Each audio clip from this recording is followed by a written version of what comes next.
আমাদের সমাজে একটা বিভ্রান্তি ছড়ানো হচ্ছে। এটা ছড়াচ্ছে আবার কারা? যারা বহুত্ববাদী বিশ্বাসী। কিসে বিশ্বাসী? এই যে একটা ছাত্রদের দল আছে না, এনসিপি, কি যেন, ন্যাশনাল চিলড্রেন পার্টি, কি নাম? ন্যাশনাল সিটিজেন পার্টি না চিলড্রেন পার্টি না ক্রিমিনাল পার্টি, আমি জানি না কোনটা। এরা বহুত্ববাদী বিশ্বাসী। এটা আমরা তাদের কাছে আশা করি নাই। আমরা চেয়েছি যারা দেশকে স্বাধীন করেছে তারা ইসলামের পক্ষে কাজ করবে, মুসলমানের পক্ষে কাজ করবে। এই পাগলগুলো পক্ষ নিছে বাউলদের। এই জন্য আমি বলছি এটা আর এখন এনসিপি না, ন্যাশনাল সিটিজেন পার্টি না, এটা হয়ে গেছে ন্যাশনাল চেঞ্জ পার্টি। বদলায় গেছে। 5 তারিখের আগে এক রং, 5 তারিখের পর। এদের দিয়ে কি এক কিছু আশা করতে পারি ভাই? এই যে বহুত্ববাদী বিশ্বাসী যারা, বহু সংস্কৃতিতে বিশ্বাসী যারা, বহুত্ববাদে যারা বিশ্বাসী, বহু সংস্কৃতিতে বিশ্বাসী, কথিত ধর্মনিরপেক্ষতায় বিশ্বাসী, সুফিবাদে বিশ্বাসী, তারা একটা কুফুরি কথা বলে, মধুর সাথে বিষ মিশায়া ঈমান আকীদা নষ্ট করে। কি বলে তারা জানেন?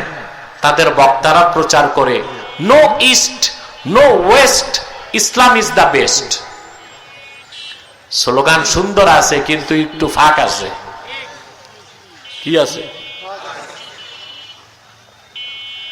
স্লোগান জবর সুন্দর, no east no west, Islam is the best. স্লোগানটা সুন্দর, একটু ফাঁক আছে। তাহলে বোঝা যায় ইসলাম ইজ দ্য বেস্ট, ইসলাম সর্বশ্রেষ্ঠ। তাহলে বোঝা যায় শ্রেষ্ঠ আছে। কথা বলেন, কি বোঝা যায়? শ্রেষ্ঠ আছে না। No east no west, Islam is the best, Islam is last, Islam is fully completed by almighty Allah. ইসলামী শুরু, ইসলামী শেষ, ইসলামী পরিপূর্ণ, ইসলামী চূড়ান্ত, ইসলামী মহাসত্য, আল্লাহ কর্তৃক প্রেরিত, রসুল্লাহ কর্তৃক আনিত একমাত্র জীবন বিধান। ইসলামের বাইরে অন্য কোন ধর্মের ভালো কাজও গ্রহণ করার সুযোগ মুসলমানকে দেওয়া হয় না। মনে থাকবে? আরে ভাই, নামাজ রোজা করবেন, আগে তো আকীদা ঠিক করতে হবে, ঠিক কিনা? আমাদের দেশের কিছু মৌলভী সাহেব আছে মুস্তাহাব মুস্তাহসান নিয়ে খুব বাড়াবাড়ি করে, শুধু বেদাত ফতুয়া দিয়া সমাজে বিভ্রান্তি সৃষ্টি করে, কিন্তু শিরকের বিরুদ্ধে, কুফরের বিরুদ্ধে কোনো বক্তব্য নাই। মানুষের আকীদা দুরস্ত করেন। দ্বীনের মৌলিক জ্ঞানটা শিখান আগে মানুষকে। এখন একটা প্রশ্ন আসে না, কেন ইসলামকে মানলাম, গ্রহণ করলাম, বিশ্বাস করলাম, অন্য ধর্মে কি ভালো কিছু নাই? কথা বলেন তো, নিতে সমস্যা কি? প্রশ্ন, নিতে সমস্যা কি? সমস্যা আছে না নাই? আমি একটা দলিল দিব আর একটা যুক্তি দিব, বলবো? একটা দলিল, একটা যুক্তি। আপনারা বাঙালি যুক্তিতে বেশি ভালোবাসেন, কিন্তু আমি মনে করি 1 লক্ষ যুক্তি এক পাল্লায় দিল, কোরআন হাদিসের একটা দলিলের ওজন বেশি হবে, ঠিক কিনা? আসেন একটা দলিল নেই আর একটা যুক্তি দেই। মুসনাদ ইমাম আহমদ বিন হাম্বলের হাদিস, রাসূলুল্লাহ সাল্লাল্লাহু আলাইহি ওয়াসাল্লামের কাছে একদিন হযরত ওমর আসলেন। হযরত ওমরের হাতে তাওরাত কিতাবের কিছু লেখা। তাওরাত কিতাব কার উপর নাজিল হয়েছিল? জোরে বলেন। রাসূলুল্লাহ সাল্লাল্লাহু আলাইহি ওয়াসাল্লাম বলেন, ওমর, তোমার হাতে কি? তিনি বললেন, বানু কুরাইজাতে আমার এক দুঃসম্পর্কের ভাই আছে, ইহুদি ধর্মের পণ্ডিত, সে তাওরাত কিতাবের কিছু মৌলিক কথা লিখে দিছে। হাদিসের রাবি বলেন, কথাটা শোনার সঙ্গে সঙ্গেই আল্লাহর হাবিব রাগান্বিত হলেন। এত বেশি রাগ হলেন, রাসূলুল্লাহ নূরের চেহারা মোবারকে রাগ ফুটে উঠল। হাদিসের রাবি বলেন, আমি ওমরকে বললাম, ওমর, আলা তারাবি ওয়াজহি রাসূলিল্লাহি সাল্লাল্লাহু আলাইহি ওয়াসাল্লাম, ওমর, আল্লাহ রাসূল সাল্লাল্লাহু আলাইহি সাল্লাম তোমার এই কথায় কতটুকু রাগান্বিত হয়েছে, তুমি কি তা দেখো না? হযরত ওমর বলেন, হাদিসের রাবি বলেন এই কথা এটা শোনার সঙ্গে সঙ্গেই হযরত ওমর আল্লাহ রাসূলের সামনে হাঁটু গেড়ে বসে গেলেন আর পড়তে লাগলেন রাদিতু বিল্লাহি রাব্বা ওয়া বিল ইসলামি দীনা ওয়া বি মুহাম্মাদিন সাল্লাল্লাহু আলাইহি ওয়াসাল্লাম রাসূলা। আল্লাহর হাবিবের রাগ চলে গেল। তারপর আল্লাহর হাবিব হযরত ওমরকে কি বললেন এটা কান পেতে শোনেন। আল্লাহ রাসূল বললেন, ওমর লাউ আসবাহা ফীকুম মূসা আলাইহিস সালাম সুম্মা তাবাতুমুহু ওয়া তারাকতুমুনি লাদালালতুম। ওমর, স্বয়ং মূসা নবীও যদি এখন বেঁচে থাকতো, তোমরা যদি আমার অনুসরণ বাদ দিয়া তারে অনুসরণ করতা, তোমরা পথভ্রষ্ট হয়ে যেতা। ইমাম আহমদ বিন হাম্বল মুসনাদে আরেকটা হাদিস নকল করেছেন, রাসূলুল্লাহ বলেছেন, যদি নবী মুসাও বেঁচে থাকতো, আমি মুহাম্মদ সাল্লাল্লাহু আলাইহি ওয়াসাল্লামের পূর্ণ অনুসরণ করা ছাড়া তারও মুক্তির কোনো ব্যবস্থা থাকতো না। এখন আপনাদের কাছে আমার প্রশ্ন, যদি ঈমান আনার পরে রাসূলুল্লাহর উম্মত হওয়ার পর মুসা নবীর উপর অবতীর্ণ তাওরাতের কিছু নেওয়া না যায়, ঈসার উপর অবতীর্ণ ইনজিল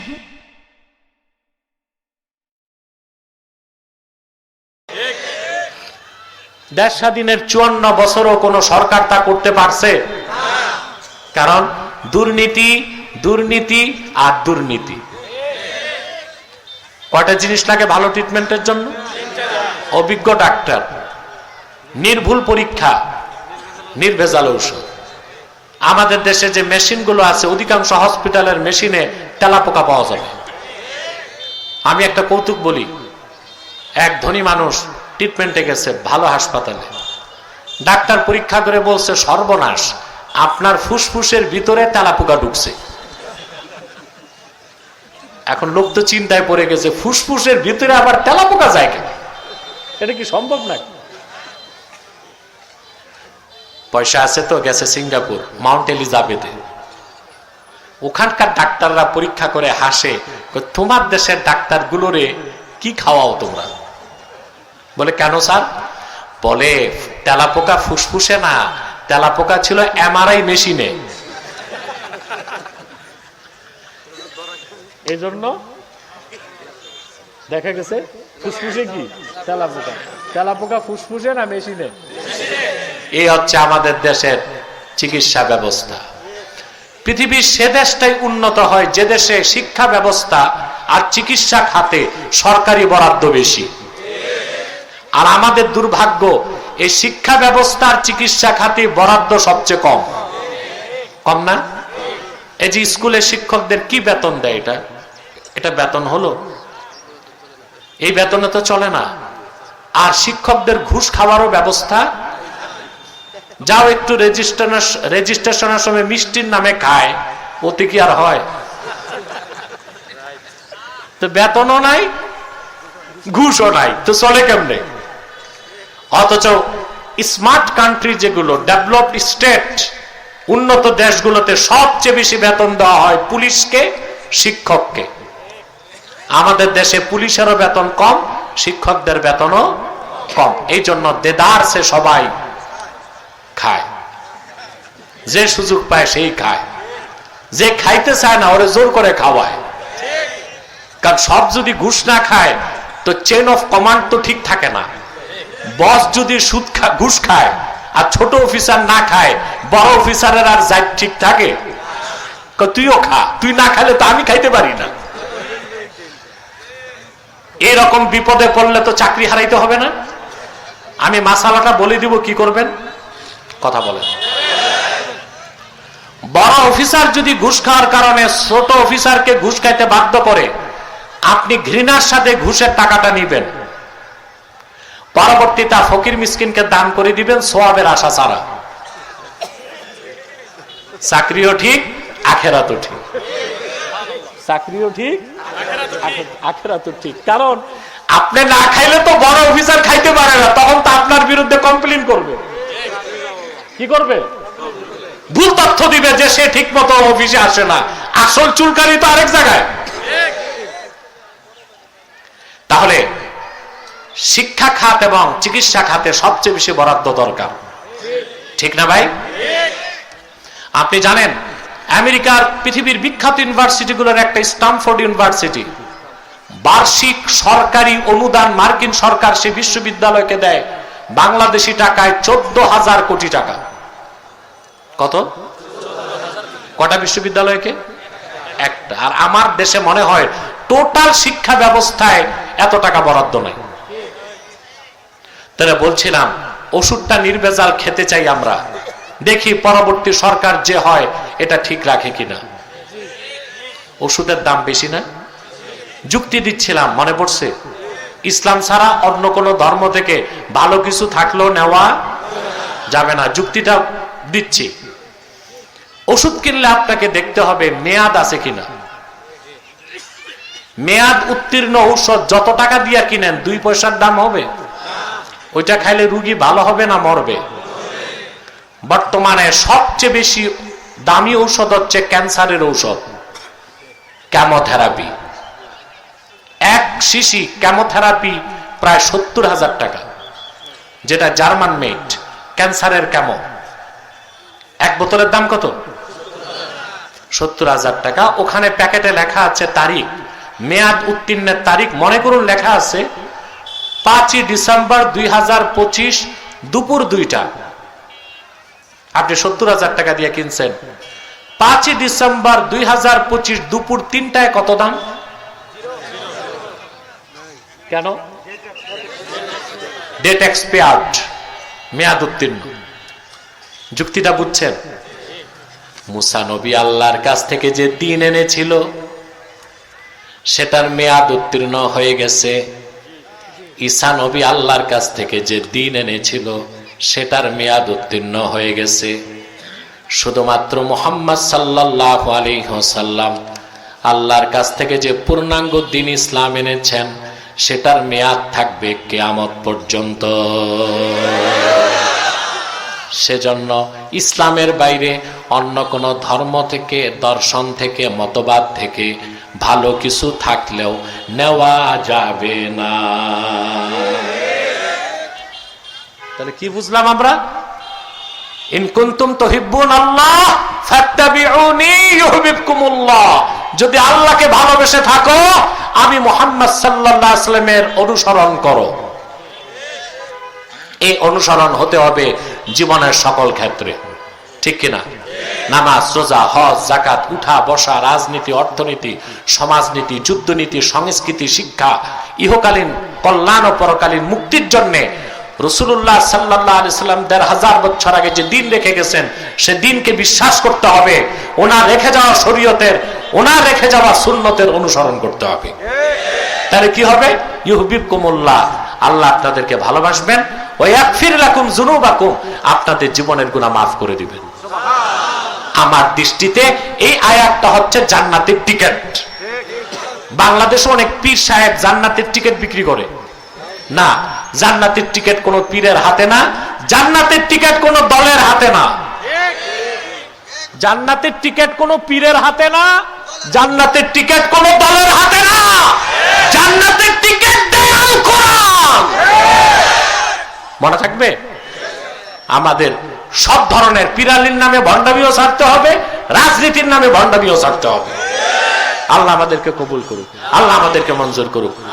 সাদাকাল্লাহুল আযীম ওয়া সাদাকা রাসূলুহুন নবিয়ুল কারীম ওয়া নাহনু আলা যালিকা মিনাশ শাহিদিন ওয়াশ শাকিরিন। আলহামদুলিল্লাহি রাব্বিল আলামিন। এত স্থির হয়েছে কেন? আমি তো দেখতেছি। প্রিয় বন্ধুগণ, বিদায় লগ্নে কয়েকটা কথা বলে যাই। আমি সব সময় যেখানে যাই, আরে ব্যাগ ট্যাগ রাখেন না, আমি সময় দিব তো, আমি বলে দিব তো, বসেন চুপচাপ। প্রিয় ভাইরা এদিক তাকান। আমি সারা বাংলাদেশের মুসলমানদের ঐক্য চাই। আপনারা চান? তবে আমি রাজনৈতিক ঐক্য চাই না, অরাজনৈতিক ঐক্য চাই। তার কারণ আছে না? রাজনৈতিক ঐক্যের মাধ্যমে ভোটের বাক্স ভারী করা যাবে, দিনের স্বার্থ আদায় হবে না। দিনের স্বার্থ আদায় করতে হলে এ মাওলানা বসো, বসো, সবাই বসো, সবাই বসো। দ্বীনের স্বার্থ আদায় করতে আমাদের অরাজনৈতিক ঐক্য লাগবে মুসলমানদের। ঠিকটা তো ঠিক মতো বললেন না? আচ্ছা ভাই, কিয়ামত তক চেষ্টা করো এই দেশের সব মুসলমানকে রাজনৈতিক প্ল্যাটফর্মে এক করা যাবে? আমি একটা উদাহরণ দিই। এটা আপনাদের টাঙ্গাইল কয় নাম্বার আসন? 4। আপনারা এখানে এতগুলো মানুষ বসে আছেন, আমি যা দেখলাম হেলিকপ্টার থেকে, পুরুষের প্যান্ডেল থেকে মহিলার প্যান্ডেল আরো বড়। জানি না কি সংখ্যক মা বোন আসছে, আল্লাহ ভালো জানে। তো এই যে হাজার হাজার লোক আপনারা আছেন এখানে সেখানে, নর এবং নারী, বলেন নাউজুবিল্লাহ। আমি নিজেও যদি টাঙ্গাইল 4-এ নির্বাচনে দাঁড়াই, এই সব লোকগুলোর 10 ভাগের 1 ভাগ লোকও কি আমাকে ভোট দিবে? সত্য করে কর না, দিবে? দিবে না, দিবে না। কারণ আছে না? এই মানুষগুলো এসেছে রাজনৈতিক ডাকে না, আল্লাহর কোরআনের আহ্বানে, আল্লাহর কোরআনের কারণে। এই জন্য এখানে ঐক্য আছে। কি আছে? এখানে আলিয়া মাদ্রাসার লোক আছে, কওমি মাদ্রাসার আছে, বিএনপি আছে, জামাত আছে, এনসিপি আছে, আওয়ামী লীগও আছে। যদি বলেন না এটা বলা যাবে না, তাহলে আমি মানি না। যা আছে আওয়ামী লীগ সব কি ফাঁসি দিবেন নাকি? যেগুলো অপরাধী শাস্তি চাই, যেগুলো না বুঝে দল করছে এগুলোরে ক্ষমা করে দেওয়াই দেশের জন্য কল্যাণ। বাকি আমি জানি না আমার কথা আপনাদের খারাপ লাগছে কিনা, কিন্তু যা উচিত তা আমি বলবো। এখানে সব দলের লোক আছে, সব ঘরানার লোক আছে, সবাই এক হয়ে গেছে আল্লাহর কোরআন শুনবে বলে। কিন্তু আমি রাজনীতির ডাক দিলে সব ভাগ হয়ে যাবে। আমার দেশের অনেক পিসা আবার অনেক বক্তা এটা বুঝে না, মনে করে যা জনগণ আছে সব তো আমার, তো নির্বাচনে তো এক চান্সেই পাস। দাঁড়ায় দেখে ঘটনা ভিন্ন, জামানত গেছে, পাশের আগে বাস। তাহলে আমরা, অন্যরা রাজনৈতিক ঐক্য চাইতে পারে, তারা রাজনীতি করে, আমি চাই অরাজনৈতিক ঐক্য। তাহরিকের পক্ষ থেকে এক হবেন, 3টা স্বার্থে আমরা এক হয়ে যাব। ইসলামের সুমহান স্বার্থ রক্ষায় আমরা ঐক্যবদ্ধ হব। মুসলমানদের মৌলিক দাবিগুলো আদায় আমরা এক হব। আমাদের মৌলিক দাবিগুলো আদায় হয়। দেশ স্বাধীনের আগ থেকে মুসলমান বলতেছে কাদিয়ানীদেরকে অমুসলিম ঘোষণা করো। কোন সরকার করছে? কারণ আমরা এক হইতে পারি নাই। যুগের পর যুগ আলেমরা বলতেছে মুরতাদের শাস্তি, মৃত্যুদণ্ড চাই। কোন সরকার শুনছে?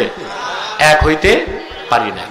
তাহলে ইসলামের স্বার্থে এক হতে হবে, মুসলমানদের মৌলিক দাবিগুলো আদায় এক হইতে হবে, আর বাংলাদেশের স্বাধীনতা রক্ষায় এক হইতে হবে। আমাদের এই 3টি স্বার্থের বিরুদ্ধে কাজ করতেছে 3টি অমুসলিম সম্প্রদায়।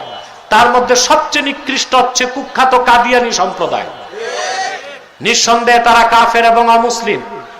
তাদেরকে যারা কাফের বলবে না, তারাও কাফের, কারণ তারা আল্লাহর আখিরি নবী মুহাম্মদ সাল্লাল্লাহু আলাইহি সাল্লামকে শেষ নবী হিসেবে বিশ্বাস করে না। চিল্লায়া বলেন নাউজুবিল্লাহ। সেজন্য তারা কি? তাদেরকে যারা কাফের বলবে না, তারা কি? মানুষকে ধোঁকা দিতে মুসলমানদের মতো দাড়ি রাখে, টুপি লাগায়, নাম রাখে, তাই বলে মুসলমান হবে? আরে ভাই, দাড়ি রাখলেই কেউ যদি মুসলমান হতে পারতো, রবীন্দ্রনাথ ঠাকুরের চেয়ে বড় মুসলমান কে হইতো? সে কি মুসলিম ছিল না অমুসলিম? টুপি লাগালে মুসলমান হওয়া যায়? দিল্লি পার্লামেন্টে হিন্দু এমপিরাও তো টুপি লাগায়, তাই বলে মুসলমান হবে? নাম রাখলে মুসলমান হওয়া যায়? এক শয়তান বোতলে পেশাব করে উপরে নাম লেখছে শরবত, এটা কি শরবত হবে? ভিতরে কি? তদ্রুপ কাদিয়ানীরা কাফের। আব্দুল আউয়াল, আব্দুল সামাদ, মোবাশ্বের আলী, কবির চৌধুরী, শাহরিয়ার কবিরা, নিঝুম মজুমদার, এসব নাম রাখার দ্বারা তারা মুসলমান হতে পারে না। আমার ভাইরা, আমার বন্ধুরা, আমার আল্লাহ ও নূর নবীজি আমার মুহাম্মদ সাল্লাল্লাহু আলাইহি সাল্লামের ইসলাম ও কোরআনের হাজার হাজার বছর পরে বর্তমান ভারতের কুখ্যাত পাঞ্জাবের কুখ্যাত গুরুদাসপুরের কুখ্যাত কাদিয়ানে ইংরেজ আমলে এক শয়তান নিজের নবী দাবি করছে। চিল্লায় বলেন নাউজুবিল্লাহ। শয়তানটার নাম রাখছিল তার বাপ মির্জা গোলাম আহমদ কাদিয়ানি। সাবধান, তাকে গোলাম আহমদ বলা যাবে না, কারণ গোলাম আহমদ অর্থ আহমদ এর গোলাম। কোন কাফের কোনদিনও গোলাম আহমদ এর গোলাম হতে পারে না। আর কাদিয়ানের কাজ্জাব ছিল শেষ দরজার কুখ্যাত কাফের, ইংরেজদের পা চাটা গোলাম। সে গোলাম আহমদ এর গোলাম ছিল না, সে ছিল কুখ্যাত শয়তানের কুখ্যাত গোলাম। কাদিয়ানের কাজ্জাব, মিথ্যা নবুয়তের দাবিদার, ইংরেজদের পা চাটা গোলাম মির্জা গোলাম শয়তান কাদিয়ানির উপর গজব এসেছে 1908 সালে। যখন গজব এসেছে, কাদিয়ানের কাজ্জাব, মিথ্যা নবুয়তের দাবিদার, ইংরেজদের পা চাটা গোলাম মির্জা গোলাম শয়তান কাদিয়ানি 1908 সালে ধ্বংস হয়ে কুখ্যাত জাহান্নামের কুখ্যাত কুকুরে পরিণত হয়েছে। তার অনুসারীরাও ধ্বংস হয়েছে। বর্তমানে কিছু কাদিয়ানি বাংলাদেশে আছে। দুঃখের বিষয়, 100 আস্তানা করে ফেলছে তারা। কত? সবচেয়ে দুঃখের বিষয়, আপনাদের ঘাটাইলে একটা আস্তানা করে ফেলছে, কাছে আপনাদের ঘাটাইলে। তারা 100 আস্তানা করছে। তাদের উপাসনালয়গুলোকে তারা মসজিদ বলে। কাদিয়ানীদের উপাসনালয় হিন্দু বৌদ্ধ খ্রিস্টানদের উপাসনালয় যেমন মন্দির, প্যাগোডা, গির্জা, মসজিদ নয়, কাদিয়ানীদের উপাসনালয়ও মসজিদ হতে পারে না। শয়তানি আস্তানা ছাড়া আর কিছুই না। কাদিয়ানীরা নাম পরিবর্তন করে করে মিথ্যা পরিচয় দেয়।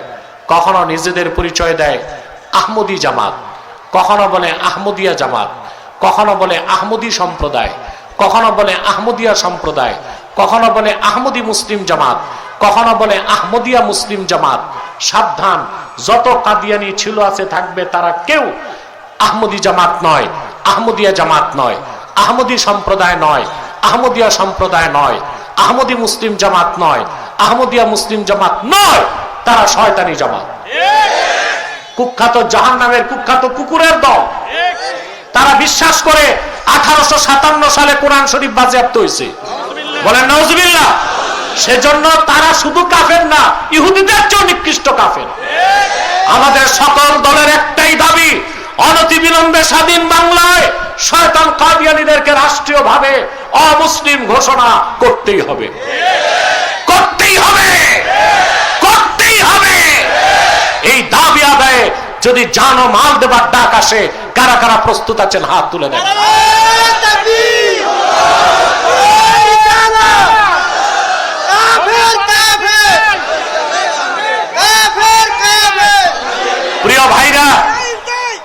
প্রিয় ভাইরা, তাদেরকে অর্থনৈতিক সহযোগিতা করবেন না? করেন? জি করেন। প্রাণ কোম্পানির যত জিনিস তাদের, সেজান কোম্পানির জুস তাদের, আর FL এর পণ্যগুলো তাদের, প্রথম আলো নামের প্রথম অন্ধকার পত্রিকা, ডেইলি স্টার, ভীষণ, এগুলো তাদের। নৈতিক দায়িত্ব হিসেবে এগুলো ধরবেন না, কিনবেন না, বেচবেন না। মনে থাকবে? আরেকটি বিভ্রান্ত সৃষ্টিকারী দল মাঠে নামছে, হিজবুত তাওহীদ। এই ফিতনা শুরু আপনাদের টাঙ্গাইল থেকে। এরা জঘন্য আকীদায় বিশ্বাসী।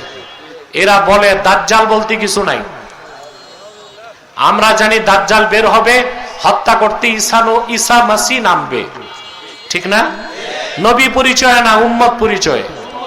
কি পরিচয়? তো ঈসা ইবনু মারিয়াম যে আকাশ থেকে নামবে, অস্বীকার করলে ঈমান থাকবে? তো এটা তো প্রচার করতে পারে না, বলে দাজ্জালই তো নাই, তার মানে ঈসা নামার দরকার কি? তারপর তারা বলে নামাজ হচ্ছে ট্রেনিং, ওযু থাকলেও নামাজ হবে, ওযু ছাড়াও নামাজ হবে। তারা বলে বোরখা হচ্ছে বাক্স, চোখের পর্দা পর্দা না, মনের পর্দা পর্দা। তারা বলে পুরুষ আর মহিলা যদি রাজি হয়, বিয়ে ছাড়াও ফ্রি মিক্সিং, লিপ টুগেদার করতে পারে।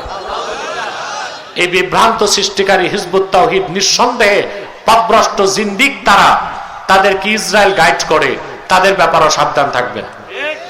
আরেকটি অমুসলিম সম্প্রদায় আমাদের স্বাধীনতায় হাত দিতে চাচ্ছে, এটা হচ্ছে খ্রিস্টান মিশনারি। তারা একটা নতুন দল 1978 সালে বের করছে বাংলাদেশে, এটার নাম ইসাই জামাত। তারা দাড়ি রাখে, টুপি লাগায়, নিজেকে মুসলমান বলে। পরিচয় জিজ্ঞেস করলে বলে আমরাও মুসলমান, তবে ঈসার উম্মত মুসলমান। ঈসার উম্মত মুসলমান না খ্রিস্টান?